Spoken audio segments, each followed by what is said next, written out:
मरी में बर्फबारी शुरू हो गई है, जिसके बाद सयाहों की बड़ी तादाद मरी का रुख कर रही है। जबकि साल नौ के मौके पर प्रोग्राम का इनेकाद भी किया गया है। मजीद जानते हैं डॉन न्यूज़ के नुमाइंदे हनीफ तुर्क से। हनीफ, क्या सूरत हाल है?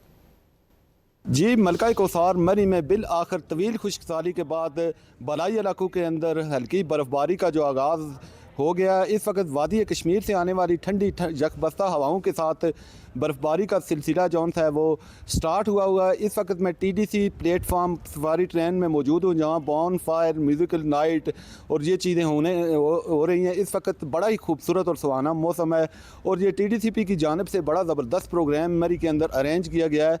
और ये चीज़ आपको मैं बताता चलूँ कि मरी में 144 जो इम्प्लीमेंट किया गया, उसकी वजह से लोग काफ़ी ज़्यादा परेशान थे। लेकिन इस वक्त कश्मीर पॉइंट के इलाके में बड़ा ज़बरदस्त प्रोग्राम है। आग जल रही है, लोग उसको इंजॉय करते हैं, बर्फ़बारी को इंजॉय करते हैं। इसके अलावा म्यूज़िक के अंदर नाचते कूदते गाने गाते न्यू ईयर को खुशामदीद करते हुए नज़र आ रहे हैं और बड़ा ही खूबसूरत इस वक्त लोग इंजॉय करते हुए मरी में पहली बर्फ़बारी को इंजॉय कर रहे हैं बर्फ़बारी में। और उम्मीद की जाती है कि ये बर्फ़बारी का सिलसिला जौन सा है ये कल तक जारी रह सकता है और मौसम बड़ा ही खूबसूरत और ठंडा हो गया है। जी।